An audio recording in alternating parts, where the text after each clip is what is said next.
যার কোনো টাকা পয়সা নাই, জায়গা জমি নেই, অর্থ নাই, সেই তো ফকির। সেই আজকে ওলামায়ে কেরাম আপনাদের কাছে ভালো লাগে না এরকম ভাবে।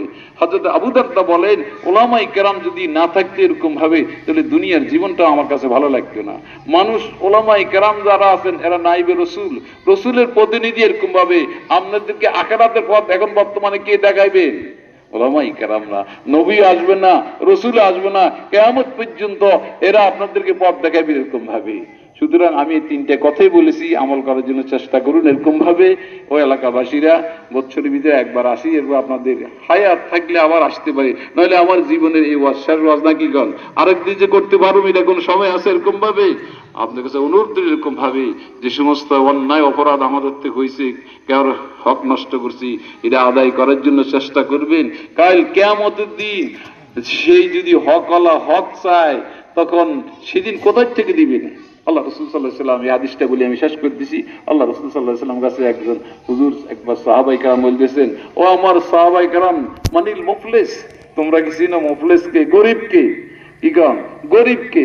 সাহাবায়ে কেরাম, ইয়া রাসূলুল্লাহ, মাল্লা মাতালাহু ওয়ালা দারামালাহু, যার কোনো টাকা পয়সা নাই, জায়গা জমি নেই, অর্থ নাই, সেই তো ফকির, সেই তো মিসকিন, সেই তো গরিব এরকম ভাবে।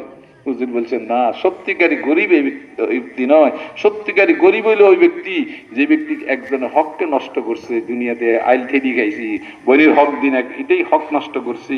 কাল কিয়ামতের দিন আল্লাহ বলবেন, যাও, তোমার বনির হক নষ্ট করছে, তুমি তার হককে দিয়া দাও এরকম ভাবে। তখন সেদিন কোথায় থেকে দিবেন? সেদিন কি জমিন পাইবেন, না টাকা পাইবেন, না এরকম ভাবে কিছু করতে পারবেন?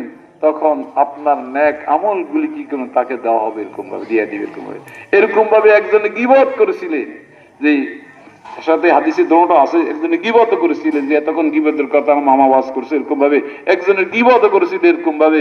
সেখন গীবত করা বলছে, তো এটার সমাধান তুমি করো, তুমি কেন একজন গীবত করছো?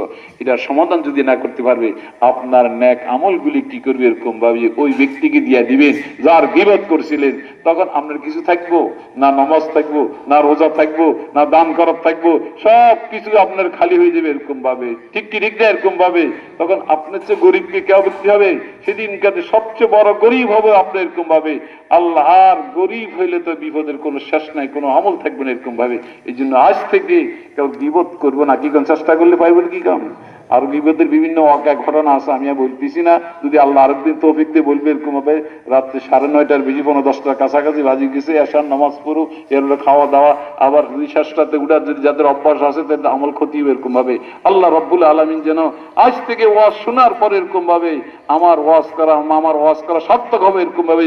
যদি একটা কথা আমাদের আমল করেন এরকম ভাবে, আর আমাদের কথা আমল করতে পারলে, তাহলে এটার সবর একটা অংশ আমরা পাবো ইনশাআল্লাহ। এই উসিলা এরকম ভাবে আল্লাহ তাআলা যে সমস্ত কথা বলেছি আমল করার তৌফিক দেন, আমিন। কয়েকটা জিকির করেন, লা ইলাহা ইল্লাল্লাহ।